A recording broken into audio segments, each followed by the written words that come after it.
Now, listen carefully and answer questions 1 to 7. Registrar's office, this is Pam. Yes, hello. I'm calling about enrolling to study at the university. This is the right number? Yes, this is Mitchford University admissions. What would you like to know? Well, basically I need to know what I have to do to be enrolled as a student. You see, I'm currently studying education at another school. I've just finished my first year, but I'm not really enjoying it. I think I'm more interested in accounting. My dad teaches maths, so I thought it might be a good choice. Well, better than business anyway. Okay. Have you received a registration pack? No? How can I get one of those? Well, you've got to have one to register. You can enroll at the university at any time after you receive a registration pack. These are usually available from September for first-year and transferring students, and from November for returning students. On the basis of the information contained in the registration pack, you should attempt to make a firm choice about which courses to study before completing your form. I see.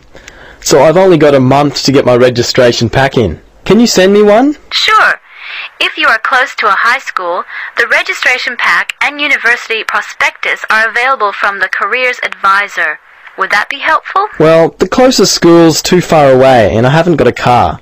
Are there any other ways you can send it to me? Well, for prospective students who have already left school, the registration pack and prospectus are available from the university information line.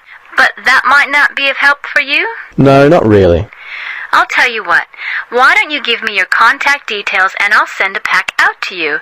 At least that would be a start. Okay, sounds good. Right. Firstly, what's your name? Richard Dreyfus. That's D-R-E-Y-F-U-S. Your address there, Richard?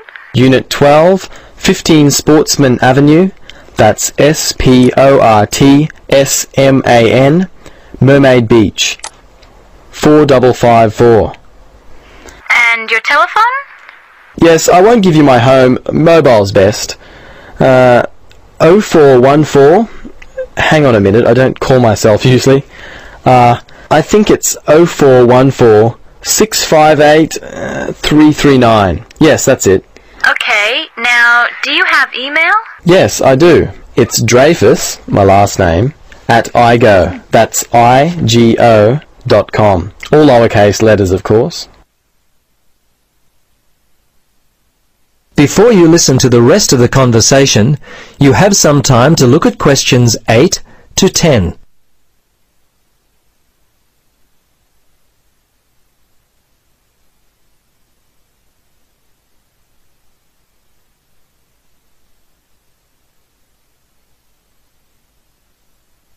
Now listen carefully and answer questions 8 to 10. Okay, that looks fine. Now, do you have any questions for me? Yes, I've got a friend who is interested in studying at the university. I'm not sure what would be the best way for him to register. Can you give me some suggestions? Sure, there are 3 ways to register. Option 1 is telephone registration. Before you telephone, fill out the registration form included in your pack. This will ensure you have all the information that you require. The number is in your registration packet. Don't forget to hold on to a copy of your registration form for future reference. Yep, okay. Option 2 is registration by post. All you have to do there is complete the relevant sections of the registration form and post the completed form together with all documentation required in the envelope provided. All right. The third way is to simply come in. Visit the Student Information Center in the Information Services building, and your friend will receive personal assistance on how to complete his forms. Thanks very much. You've been most helpful. You're welcome. Good luck with your future studies. That is the end of part 1. You now have half a minute to check your answers.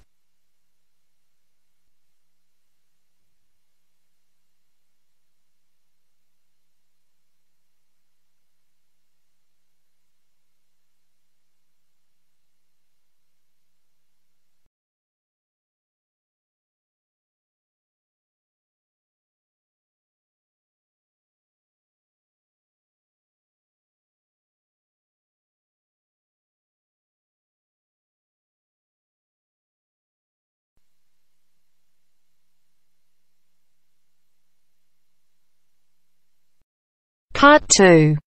You are going to hear an interviewer who is interviewing Alan. He made a great discovery of Mungo National Park. First, look at questions 11 to 15.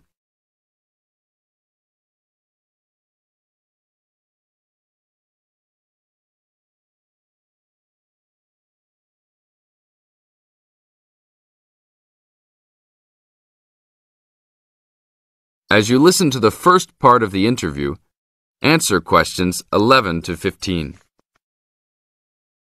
An event occurred in 1996 over a period of 3 days that attracted considerable attention at the time and led to a new find in Mungo National Park, which is the focal point of the Willandra Lakes World Heritage Area in New South Wales, Australia. I talked to Alan Moore, the organizer of this trip, about his experience. Alan, what was the purpose of your trip? Well, as you know, I love the outback and lead tours of people wanting to go into more remote parts of the country. However, I thought it was time for me too to have a holiday. So I packed up my family and we went to Mungo National Park. Why did you choose this location? It holds a record of Aboriginal life stretching back over 40,000 years. And of course, I wanted my young kids to be amazed by the main feature of the park, the remarkable Walls of China, as they're called, where wind and water erosion have exposed this long history. I see. What was the weather like? It was unusual for that time of year. The rain was just one continual downpour after another. We were always soaked to the skin. So we decided to cut our holiday short and only stayed 3 days in the end. However, it was eventful. The obvious problem was to get back to the nearest town, a small place called Burunga. But the dirt roads out there are always impassable after rain, so we settled down for a long, wet wait in the park. We didn't really mind because the scenery was so interesting. However, the kids wandered away without our noticing, and eventually we realized they must be lost. So we used our two-way radio to contact the park rangers and the police, and a helicopter was sent. Luckily, the kids were found within a few hours, but they'd made an important discovery. Now look at questions 16 to 20.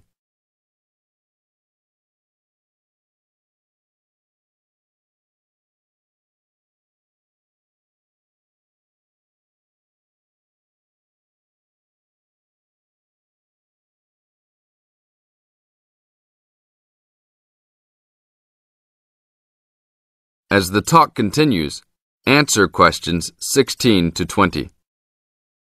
So, the trip was also eventful for another reason, wasn't it? Yes. They led us to some ancient Aboriginal art. The kids had taken shelter in a very small, low cave that was difficult to see from the outside. We were lucky to have another family camping in our location.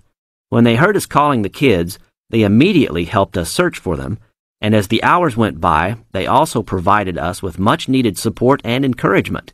We really appreciated their help, and as we were already soaked through after looking for the kids for a couple of hours, they even made sure we had enough dry clothes to wear. The park ranger managed to get through to us to lead the search, and when the helicopter pilot notified us by two-way radio that he'd seen the children but was unable to land nearby, we were able to eventually find them very excited about what was in their little cave.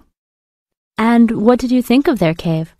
Well, after squeezing in, I must say I was impressed, and managed to take a few photos of it before we left. There were many faint markings and dots on the wall. It was difficult to tell what they represented because they were so small, but people from the museum who have since visited there said the markings were similar to some other findings in the area, and later confirmed they were very old. Although it's now a protected site, the children like to call it their cave, and are allowed to visit it when a ranger can go with them. Thank you, Alan. If you go to Mungo National Park, you can see the entrance to the cave and some of Alan's photos at the ranger's station. Alan continues to lead tour groups in the outback, and if you want further information... That is the end of part 2. You now have half a minute to check your answers. You now have half a minute to check your answers.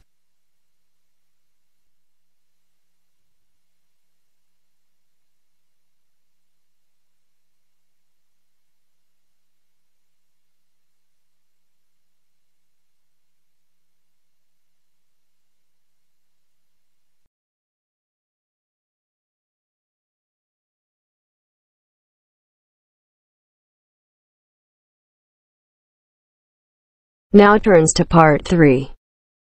Part 3.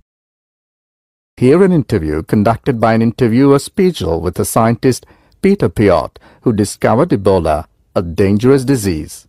Both of them are conversing about the disease and its origin.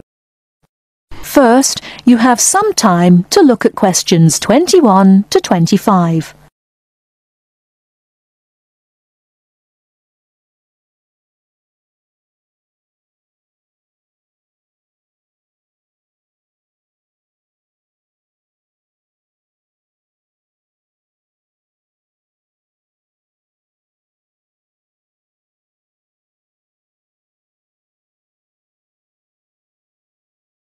Now, listen carefully and answer questions 21 to 25. Professor Piot, as a young scientist in Antwerp, you were part of the team that discovered the Ebola virus in 1976. Can you tell how did it happen? I still remember. Someday in September, a pilot from Sabina Airlines brought us a shiny blue thermos and a letter from a doctor in Kinshasa, in what was then Zara in the thermos. He wrote there was a blood sample from a Belgian nun who had recently fallen ill from a mysterious sickness in Yambuku, a remote village in the northern part of the country. He asked us to test the sample for yellow fever. These days, Ebola may only be researched in high-security laboratories. How did you protect yourself back then? We had no idea how dangerous the virus that we were dealing with was. And there were no high-security labs in Belgium back then. We just wore our white lab coats and protective gloves. When we opened the thermos, the ice inside had largely melted and one of the valves had broken. Blood and glass shards were floating in ice water. We fished the other, intact test tube out of the slop and began examining the blood for pathogens using the methods that were standard at the time. But the yellow fever virus apparently had nothing to do with the nun's illness. No, and the test for Lassa fever and typhoid fever were also negative. What then could be? Our hopes were dependent on being able to isolate the virus from the sample. To do so, we injected it into mice and other lab animals. At first, nothing happened for several days. We thought that perhaps the pathogen had been damaged from insufficient refrigeration in the thermos. But then, one animal after the next began to die. We began to realize that the sample contained something quite deadly. But you continued. Other samples from the nun who had just died arrived from Kinshasa. When we were just about able to begin examining the virus under the electron microscope, the World Health Organization entrusted us to send all of our samples to a high-security lab in England. But my boss at the time wanted to bring our work to a conclusion no matter what. He grabbed a vial containing virus material to examine it, but his hand was shaking and he dropped it on a colleague's foot. The vial shattered. My only thought was, oh shit! We immediately disinfected everything, and luckily our colleague was wearing thick leather shoes. Nothing happened to any of us. Before you hear the rest of the talk, you have some time to look at questions 26 to 30.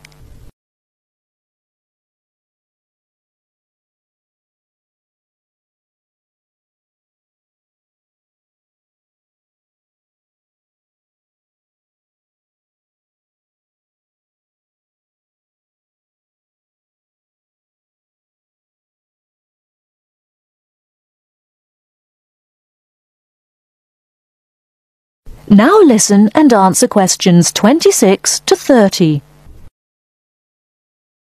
Were finally able to create an image of the virus using the electron microscope. Yes, and our first thought was, what the hell is that? The virus that we'd spent so much time searching for was a very big, long and worm-like. It had no similarities with yellow fever. Rather, it looked like the extremely dangerous Marburg virus, which, like Ebola, causes a hemorrhagic fever. In the 1960s, the virus killed several laboratory workers in Marburg, Germany. Were you afraid at that point? I knew almost nothing about the Marburg virus at the time. When I tell my students about it today, they think I must be from the Stone Age. But I actually had to go to the library and look it up in the Atlas of Virology.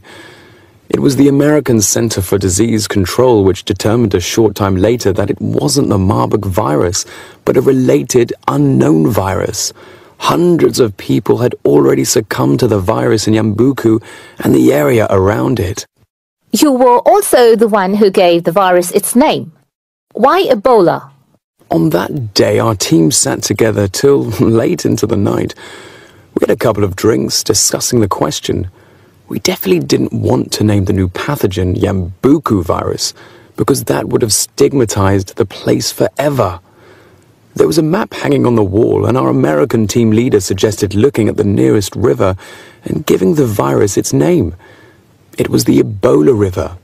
So by around 3 or 4 in the morning, we had found a name. But the map was small and inaccurate. We only learned later that the nearest river was actually a different one. But Ebola is a nice name, isn't it?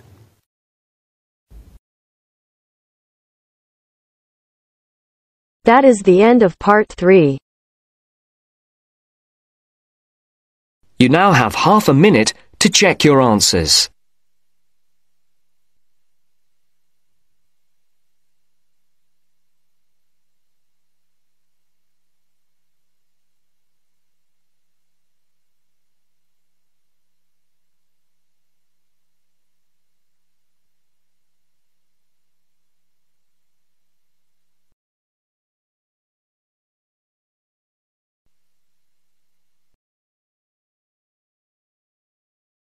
You are going to hear the first part of a lecture on American culture and American customs. First, you have some time to look at questions 31 to 40.